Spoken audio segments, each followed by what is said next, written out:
And we're here. We Yay! are live with a special edition of the Forever Mighty podcast. With It's a this, holiday now, by the way. what's a Oh holiday? Randy yes, Carlyle getting fired holiday. It's a holiday. It yes, is a new holiday. day. Yeah, new dawn, I guess you could say. But if I mean, obviously you know the news if you're here. And Randy Carlyle has finally been fired as head coach of the Anaheim Ducks, and in a fashion I don't think I would have ever predicted, or any of us would have ever predicted, in that Bob Murray is the man who's going to be taking behind the bench. That If you remember, I said that, by the way. You said that? So No, I yeah, don't I remember. said that we were talking post game, and I was like, don't you think it'd be like a move to go back behind the bench, like just like Lou Lamoriello? And you're like, no, I can't see that happening. And see, what's even crazy about this is we had somebody mentioned today, and Joseph just messaged us on Facebook saying, like, Bob was in Europe. We saw this yesterday. Apparently, he was in Sweden scouting HV71, which is a team in the SHL, or he was just there. But the SHL season right now is on a little bit of a break. They haven't played a game since the second, and they weren't going to restart again until February 12th.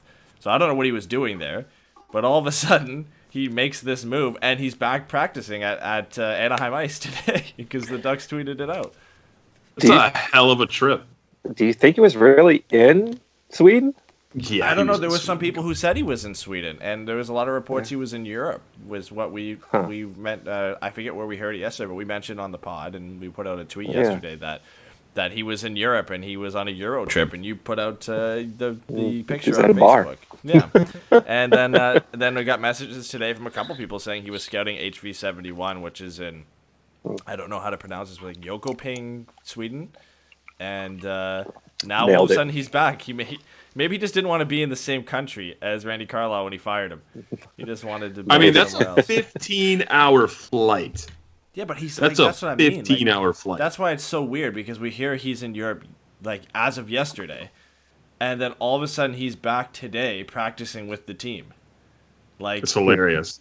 That's weird. That's the thing. Like, if he must have just made this. Like, somebody must have told him this. Like, if you're making that decision, right? Like, why would you go to Sweden, and then a day later have to fly back because you're gonna fire the coach? Like, did he make this What was he decision doing? watching the game? Like, was he already in Sweden and then made a decision He after had this to have already game? been in Sweden when the team Yeah. was in Ottawa. And then Yeah. and then he was like, "Well, this game against Philadelphia Pass went it. so bad, and now they're heading back home." And he's like, "Yeah, I can't go back to Anaheim Honda Center and have to face what the fans are gonna do." And they had to have seen that people were. I think it's wrong, but people were saying that they might boo during Scotty's retirement ceremony, and things were going to That's start to stupid. get out of hand. But Yeah. I'm sure they saw that, and that's something they definitely don't want, right? Like, you got to avoid that at all costs. That's not saying that's why they fired him, but it's just kind of No, they like, fired him obviously- because everyone's pissed about it. There's Yeah. so many season ticket holders who've come out and said that they're like giving the double finger to the organization for not making any sort of directional move and not terminating a coach after failing for 5 months.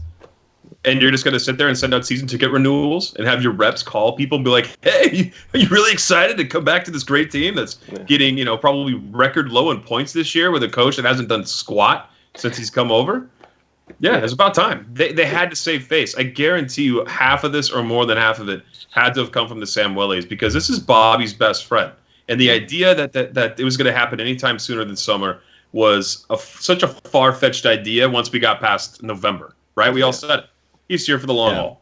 Let's start off, because the Samuelis did pen a letter or an email to season ticket holders. Late. Rather long. This is my first time reading it because I just got back from a game, and now it's funny because I left. Randy Carlyle is still coach of the Anaheim Ducks. I get there, then you text me, and I thought it was something else, and then all of a sudden I find out the news, and then now I get back and there's this letter. So if you haven't read it, it says, "To our valued Orange Alliance members," because I guess it's just season ticket holders that they value. But Yeah. said, "Today is a Yeah, difficult pretty day much. for our franchise. Randy is a dedicated, passionate man that we respect immensely. During his 2 stints as our head coach, he became the winningest coach in club history, took us to the conference finals 3 times, and of course won a Stanley Cup. We thank him deeply.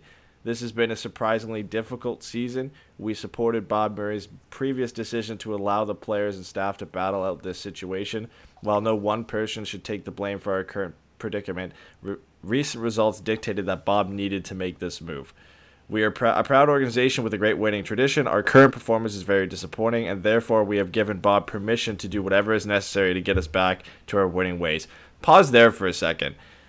Do you think they gave Bob permission, or they told him that you have to fire Randy Carlyle? You guys know my opinion on that.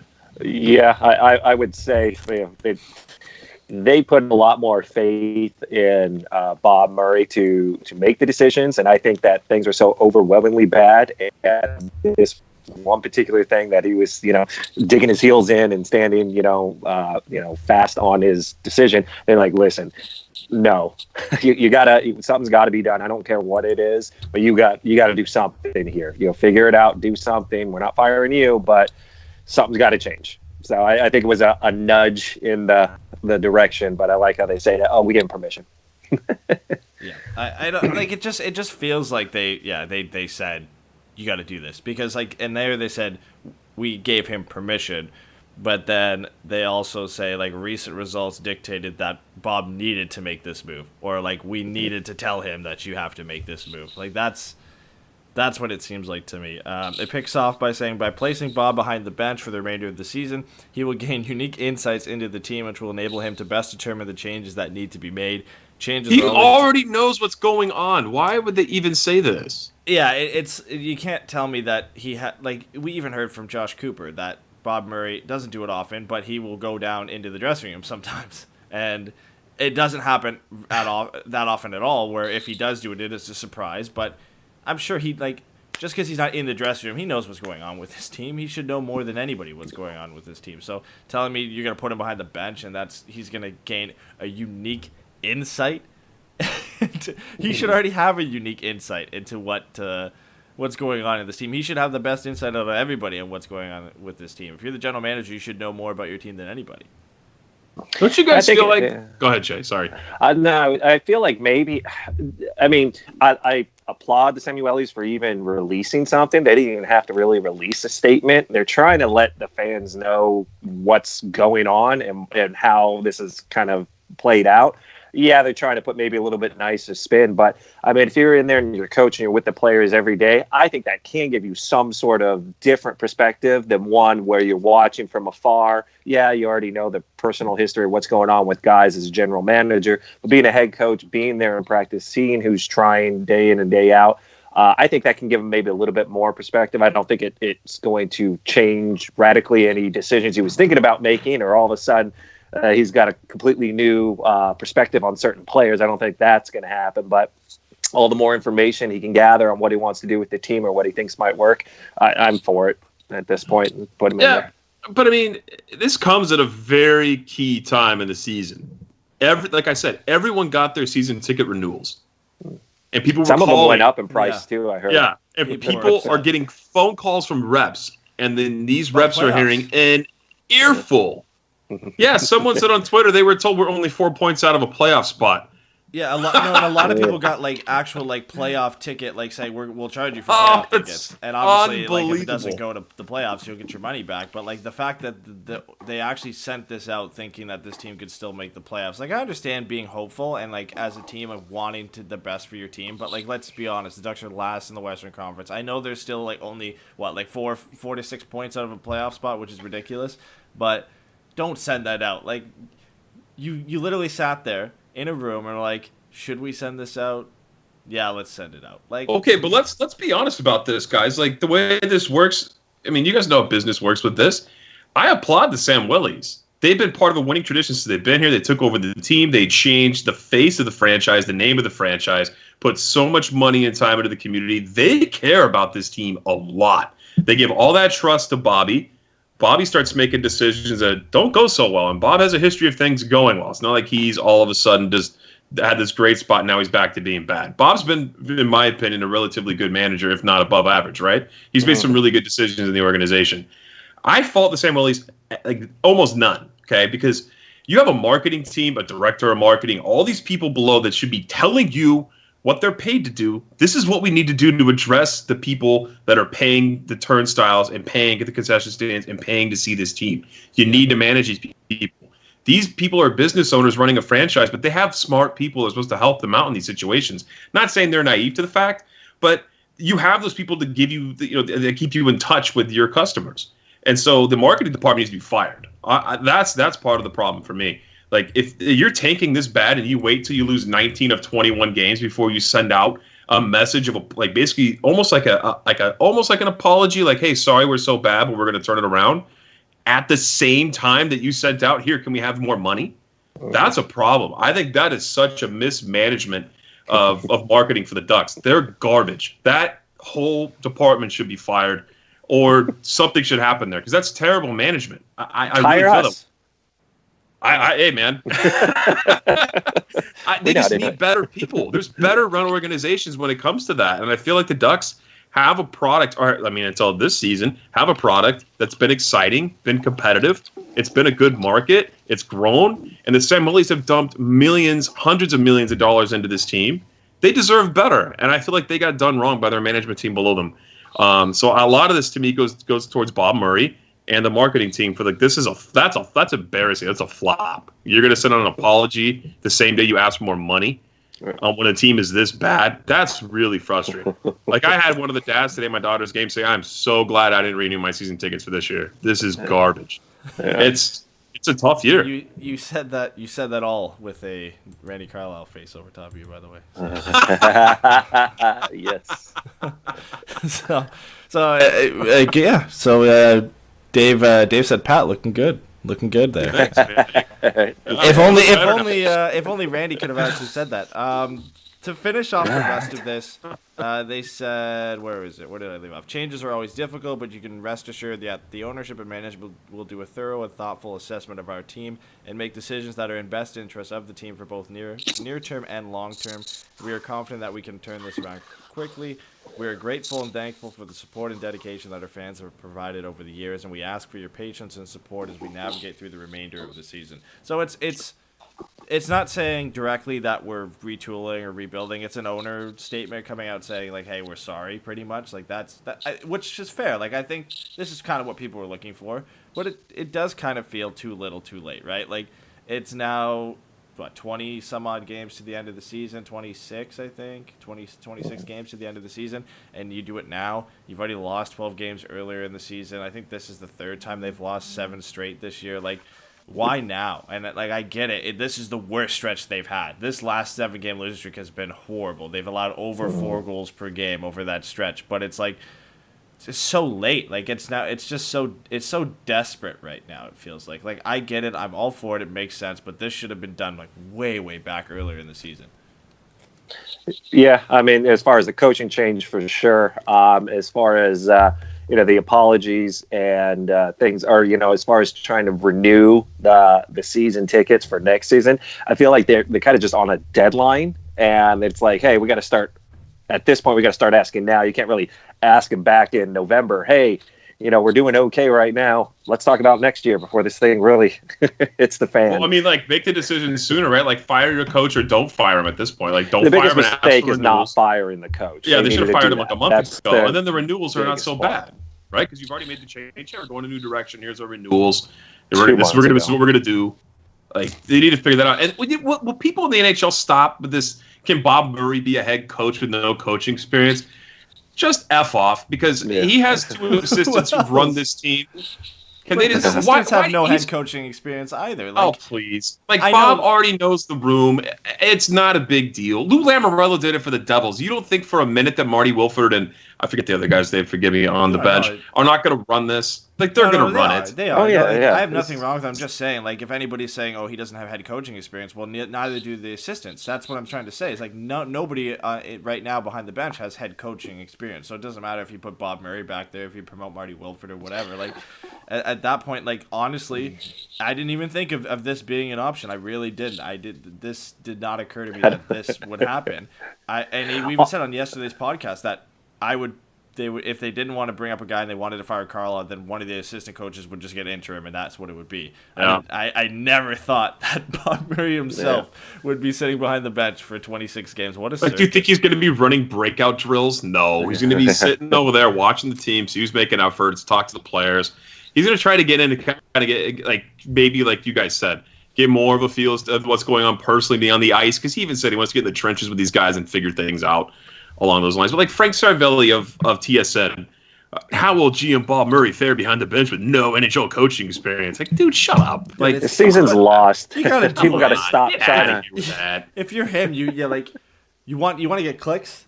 Put that out there. That people are gonna click on. I like Cervelli too, but that's just a dumb thing to say for your headline. What a clickbait article that is. Like, no kidding. Relax, come on down. That's getting all angry. Just come on. You don't have a right to be angry. I have a right to be angry. No, it's a happy day. Randy Carlyle's gone. We're still here bitching about it.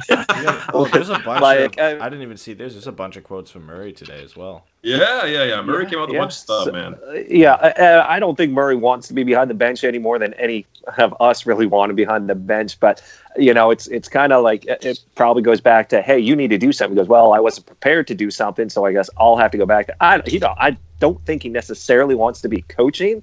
No. I think he'll enjoy trying to, like I said, figure out a little bit more of what he wants to do based on what he's seeing down on the bench in practices and be more hands-on. I think that's a good approach. But at this point, he said, well, who am I going to – I mean, the only person that would make more sense to go in there would have been Dallas Eakins. He's not going to mess around with that. No, that team's doing too good. They got a chance to win the Calder Cup. He's going to let that go. That probably would have been the move. But at this point, that team's doing so good, and there's nothing here worth bringing anybody in. And it's not fair to whatever coach you put in there, even if it's your assistant coaches, and try and put them in and go like, hey, here's your first crack at the NHL. Try not to F up this dumpster fire. Good on you. Yeah, I mean, he didn't want to do that to anybody. So like, listen, I'll just go in there. I'll, coach. But, it's a puppet coach, essentially. Do you think it's more along the lines, though, guys? Do you think it's more along the lines of not necessarily, hey, don't mess this up, but more along the lines of there's a lot of guys here who are potentially not going to be here in 2 weeks when I trade them.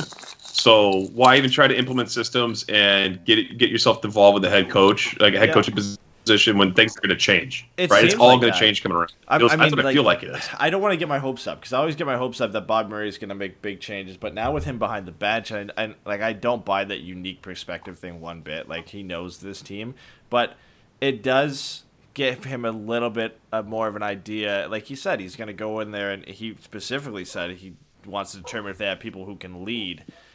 They put lead in quotes, so I don't know. Which he said brackets. He's worried about. They put lead in brackets, so I don't know if he said that or they're just putting it in there as like an assumption. I don't know. The Ducks put it out, so I have no idea. Maybe he was thinking about it and they put it in brackets. But he's gonna go in there and he's gonna at least get like. I don't want to say a different perspective, but he's going to go down there. He's going to get a better view, I guess, of what's going on in the locker room and get an idea possibly of maybe if he wants to trade some of these guys that he wasn't thinking about before in Cam Fowler or Josh Manson or whoever, Adam Henrique, Jakob Silfverberg. I know like he's still going to have to work with that, but maybe he ends up changing his mind on some of these players when he has to be around the team all the time. Like he was just in Sweden on a Euro trip scouting, and now he's going to have to be behind the bench and during this with this team, watching them with a front seat the whole time. I mean, you get a different perspective doing that. So I don't know if that's going to change. I hope so. I hope he sees what's really going on here and is willing to make some necessary changes. But I'm not going to get my hopes up because we've been waiting for it all season, and the biggest trade he's made is Andrew Cogliano. Yeah. So here's why it's going to stay largely the same as we see it, because what Bob said today, he was asked the question whether or not he will bring up the kids, the top prospects, or leave them in San Diego. He said if we can get them in a positive environment, meaning if we can put out this fire and make it more positive here, then we'll bring up some people who deserve a shot to get a taste of playing in the NHL. So nothing long term is what it sounds like. But he said overall he wants to keep the group in San Diego, and I applaud that. And I think him taking the helm behind the bench, that was the indicator to me. He's not bringing anyone out from San Diego. He's like, you don't have your playoff run. We'll figure things out here, and then you guys try out in training camp, and we'll see what happens. But I think the majority of the moves, guys, are probably going to happen more or less at the draft than they would the trade deadline. He's going to want to flip picks. That's generally his mode of operation, his MO. But he, I don't know, this season, I think caught him and Samuel Wellies and pretty much fans, I would think, a little bit by surprise just how bad everything was. With how bad, yeah. And so the fact that he ended up, the fact that he had to end up getting rid of a coach even though he really didn't want to. He just wanted to write it out and be done with it. And he's getting himself in there. I mean, that's kind of unprecedented. That's not a normal Bob Murray thing. And so I wouldn't be surprised if he kind of changes his tactics this year, just because everything is just so already off the rails of what the norm is for this team and what he does, that I wouldn't be surprised if we see, different tactics this season and at trade deadline. We might actually have something to talk about at the trade deadline. Yeah, he's not going to be too busy to trade. I get you. Well, he's got a GM, head coach, and an executive vice president. Yeah. It's funny because, like Dave brings up yesterday on the podcast, we were talking about optics. And like if they were going to do anything at this point, it would literally just be for optics and whatever optics you want to present to this team. Obviously, that's what they made this decision on, is they didn't like how it looked to keep Randy Carlyle there after just horrible loss after horrible loss. And they decided they had to make the move because it was just embarrassing. Like, you're getting now national media coverage on how bad you are. You're getting James Duthie giving Andrew Glad and his wife a honeymoon in Turks and Caicos because they went on honeymoon for the Ducks road trip and they were so awful that he felt sorry for them. Yeah. It's like you're getting like national media coverage everywhere, like TSN, Bar Down, NBC, like all of these people, like they're all reaching out to not just their story, but just looking at how bad the Ducks have been. You get like Twitter is like literally just bagging on the Ducks. Like they haven't had this much coverage, I don't think, ever. And it's because you're horrible. And like it's at a point where it's like you can't get much worse than this. And they have to do some kind of saving grace. And it honestly seems like they didn't want to fire him, but they couldn't deal with it anymore. Like it was so bad, they couldn't deal with it. Like they were done. And now Bob Murray is our supreme overlord, and he's just everything. He's everything for this team now. He does everything. Have you guys used the Versus tool at Wave? It's called www.waveintel.org. Have you guys been to that site? Jason Paul runs part of it. Well, no, you can actually, it's those cool graphs where you're able to pick. Yeah. I've seen them. They're good. Those. So I compared Bruce Boudreau's last season with Anaheim 2015-2016 and Randy Carlyle's most recent season, this season, obviously, 18-19. And wow, what a stark difference that one coach got fired from compared to the other coach that got fired. Yeah. And they were both getting the same goaltending. Pretty much, it's really, really close on goaltending. But 5-on-5, the Ducks are facing 10 more chances against every single game than they were when they were with Bruce Boudreau, who was offense first. Yeah. So this really struck me. It was like the first thing I thought of this morning when I saw this, like around night when he got fired. I was like, well, called it. Should have never fired Bobby or Brucey. Never should have fired Brucey, Mr. Bob. Don't know why you wanted to do that and bring back good old Randy because he won a cup, I don't know, a decade ago, and you think that's going to bring some sort of charm back to the franchise. I still understand why they fired Bruce, though. Like, I get it. I do, too. It made sense at the time because, like, the fan base was still upset. They were upset that the Ducks were going far but not making it to the Stanley Cup final. And Bruce had this, like, tagline with him that he just was a regular season coach and he couldn't get it done in the playoffs. Well, okay, hold on. So why does Randy get this 100-yard leash of, the onus is on the players. I don't know either. No idea. But, honestly, Randy should have been the guy they brought in. They should have brought in somebody else. But that doesn't mean Bruce, they should have moved on from Bruce. I think it was the right time to move on from him. And because the fan base was calling for it. A lot of people were calling for Bruce Boudreau to get fired at the time. There was people who weren't. But, after just being so good every year in the regular season and not getting it done in the playoffs, there were people that wanted him out. And they made the right move at the time, I think, to go in a different direction.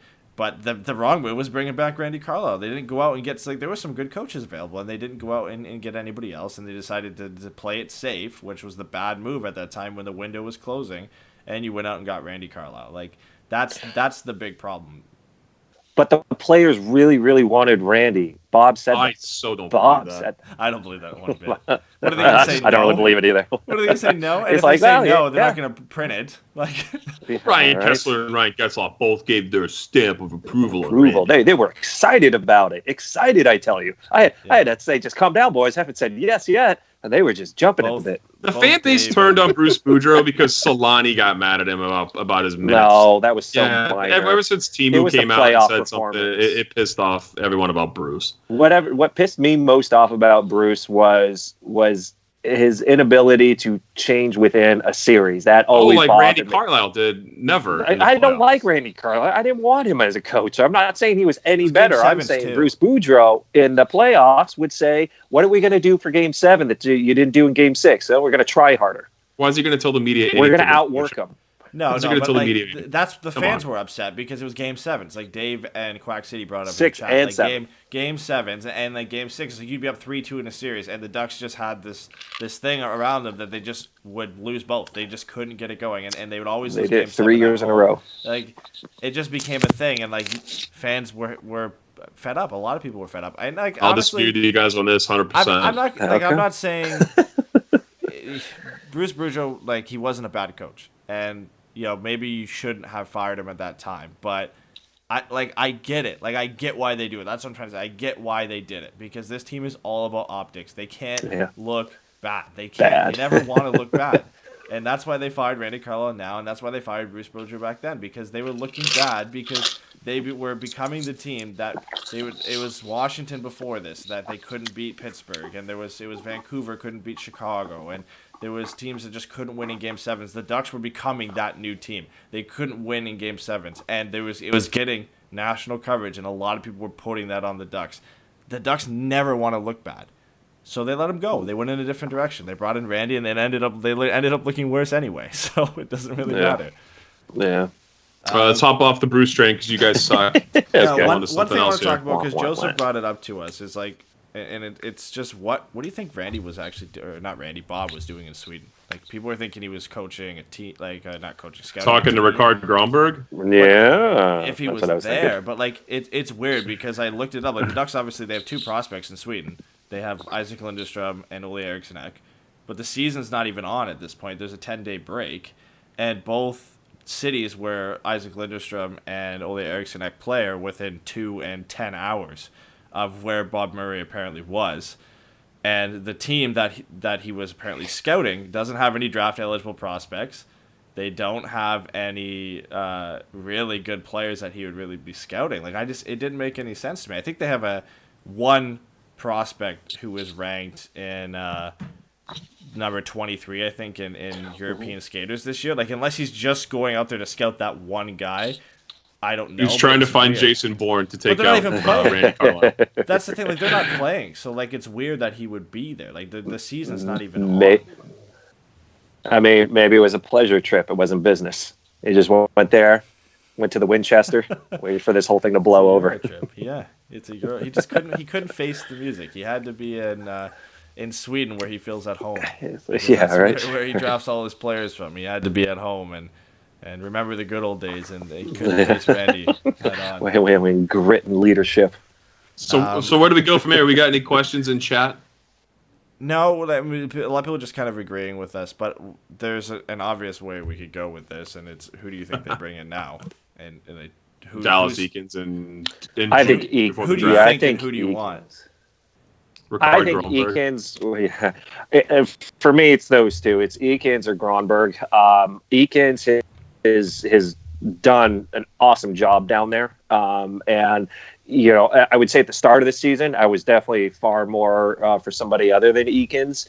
And then Gronberg came up. That seemed like a really good one, but you can't really deny everything that Eakins is doing down there and how great he's made that team with the prospects and the fact that they might actually win a Calder Cup. I mean, I think he's deserved the chance to come back in and do it. And I don't know if that's what they want to do, because then who are they going to replace him with? I don't know if he's just a really good AHL coach. But I'm kind of one, if someone's been in the organization a while and they've done what you've asked and exceeded expectations, I feel it's something that you give that person a shot. Although I really would hate to miss out on being the first team to get Gromberg in there. I think that would kind of work with our team as well. So I'm stuck. I think Eakins is probably going to be the choice because that's what Bob Murray knows, and he might stick with something he knows. That's where I'm on. I don't want to be the team that misses out on Gromberg and just watch him succeed in another team. Like, there's no guarantee he will, but I just feel like he's going to come in this league and be a very good coach. And nothing against Dallas Eakins, but you never know with it, right? Like John Cooper? Yeah, John Cooper, right? With Tampa Bay, he comes up Josh and Cooper. he makes a No, is it Josh? Josh Sorry. Cooper's- Sorry. Yeah, it Like, is. yeah, John Cooper. I keep getting because Josh Cooper comes on the show all the time. I didn't know where you were going. If Josh Cooper was a coach, he could. Yeah, Josh. Let's get Josh to coach. He the can do Ducks. it, yeah. Josh Cooper could be the new coach of the Ducks. Who needs the I can do athletic? He can just come Yeah, coach the right. Ducks. But Cooper comes up for Tampa Bay from the AHL and is like when we talked about best coaches in the league yesterday in the podcast, we had him up in our top 3.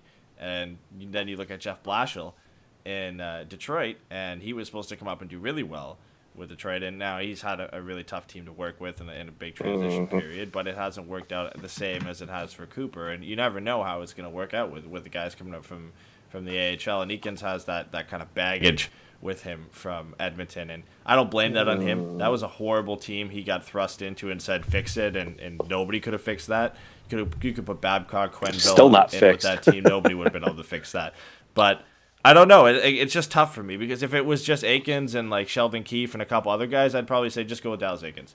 But like Ricard Gronberg, man, like I don't want to be the team to miss out on that and watch him go somewhere else and just do really well. Like that's what's hurting me a bit. Like I'll be happy with whatever they do. I think they go Dallas Eakins just because they didn't bring in somebody else right now.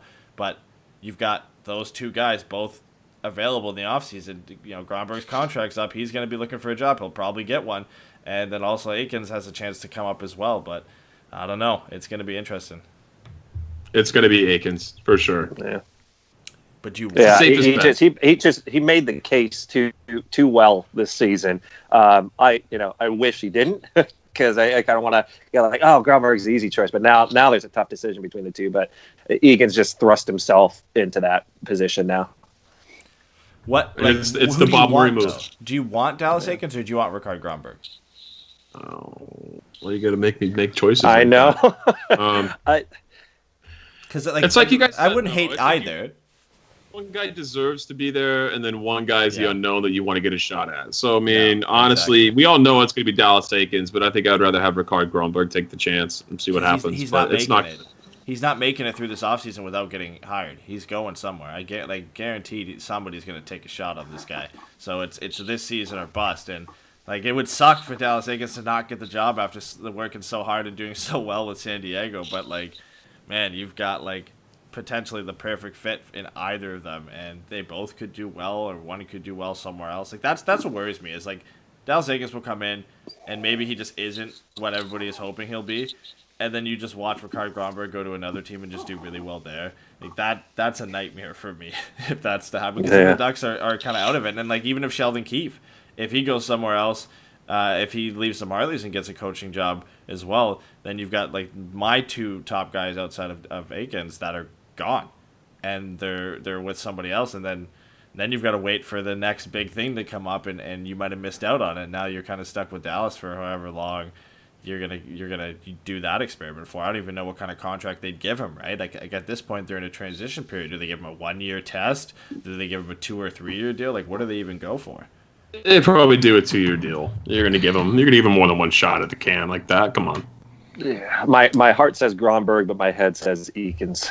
How do you think the fans would it's gonna be react? Dallas Eakins. Like how do you think the fan base would react if they didn't bring up Dallas Eakins? Most people don't know who Gronberg is. Gronberg's on the hype train right now, man. He's being talked about on a lot of different podcasts. He's been on mainstream media. He was talking with Dave Hackstall of the Flyers, right, before he got fired. Having coaching talks. He's been all over the place. I really feel like he's up and coming in the upper echelon of coaching options. So I feel that he's Sheldon Keefe, and probably who else could you throw in there? Randy Carlyle, now that he's available, are probably the top coaches to be able to be. Joseph just gave us the best possible scenario. Is Dallas Eakins gets promoted to the Ducks and Ricard Gronberg becomes the new coach of the San Diego Gulls.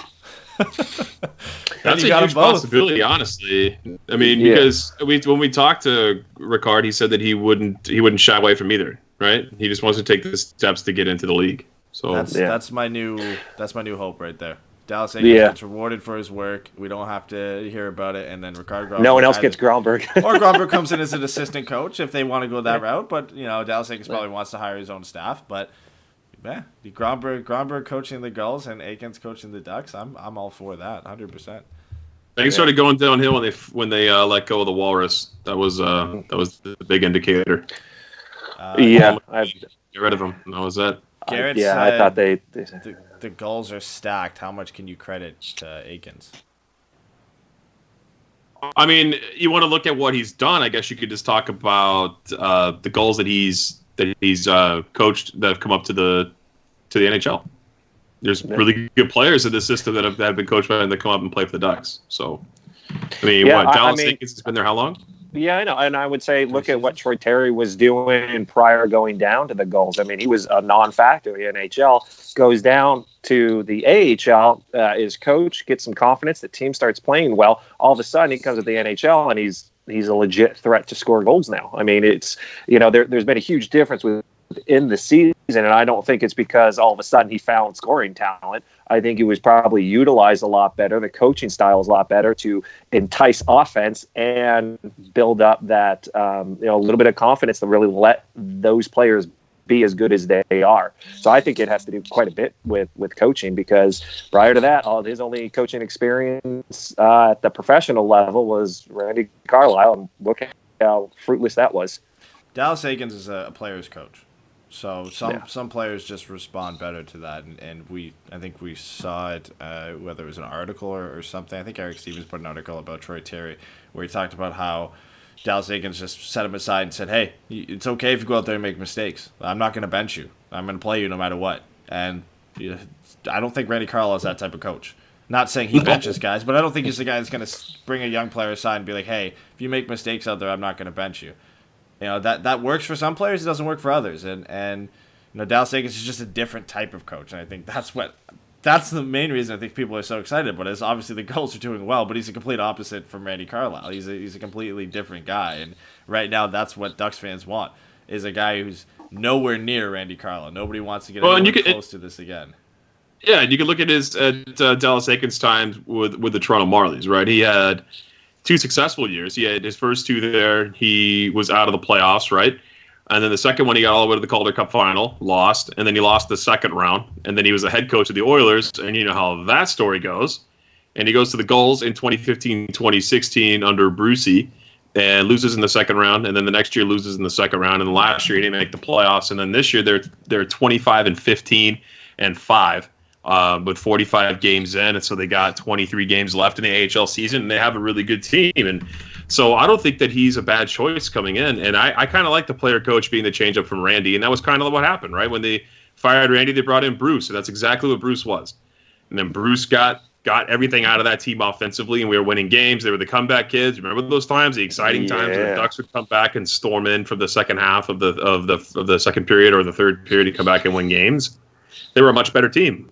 So yeah, I wouldn't be upset if Eakins came up, but I don't want to see someone else's experimental chance with Gromberg go right. We miss out on it. That's how I feel, for sure. Well, who's looking for a coach, or who will be looking? Like the Kings, they brought in their guy. Are they on interim right now? Who do they have? I don't even remember who's there in LA.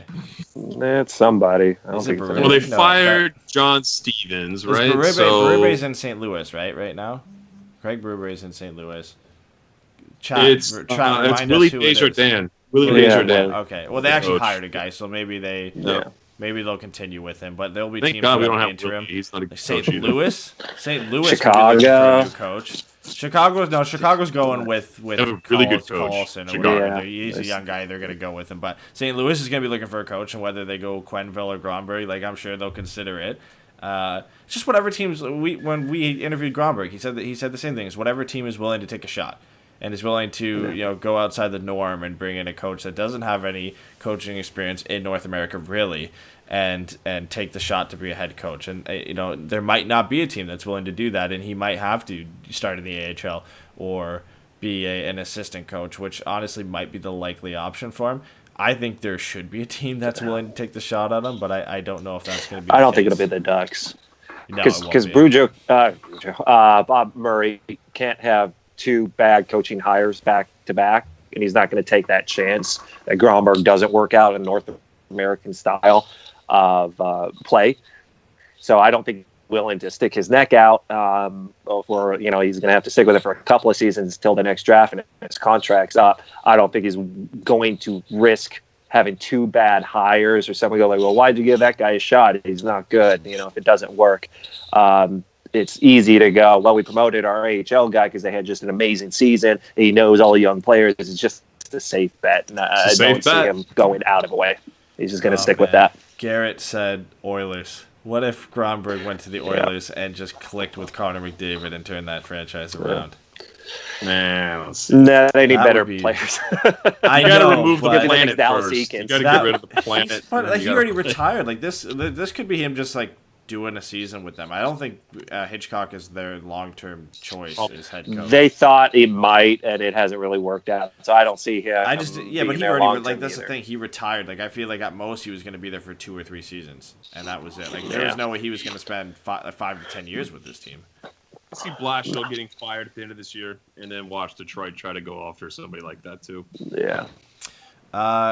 Quack City wants to know: does the AHL or an assistant coaching job in the NHL pay more than whatever his job in Sweden is? I would say probably not, but at this point I don't think he cares. Like he already said, his contract's expiring with Team Sweden, and he's coming over to coach here. Like that's his next step in his career development. Like I don't think he cares if it pays less or if it pays more. Like I'm pretty sure he just wants to eventually be an NHL head coach, and to do that he has to coach in North America, either in the NHL or in the AHL. Yeah, he said he's learned all he can in that position there, and so he's done with the international stuff. He wants to coach in the NHL. That's his goal. And if he's good, which he thinks he is, and if it turns out that way, he'll start to get paid more money than he would there. So it's risk reward. But if he's confident in himself, then he's got every right to want to come over here and prove it. All right. Well, do you guys got anything else we cover with that? I think we covered pretty much everything. We got it all wrapped up. Yeah. Well, if so if you guys are new to watching us talk about hockey, then we do the regular Forever Mighty post-game show after every game. So make sure you check that out. We'll be live again on Wednesday after the Ducks play the Vancouver Canucks with our new head coach, Bob Murray, behind the bench. We'll see how that goes. If you enjoyed this show, make sure to give us a follow on Twitch. It really helps us out, and it will also give you a nice little notification when we go live on here. We still do our live streaming for the podcast on YouTube for now, but we do stream on here. Like yesterday, we were streaming Apex Legends, so we do some gaming stuff on here. Obviously, we do some of these breaking shows on here as well, and we're doing a trade deadline live show, potentially figuring that out because I think I'm the only one available for that right now.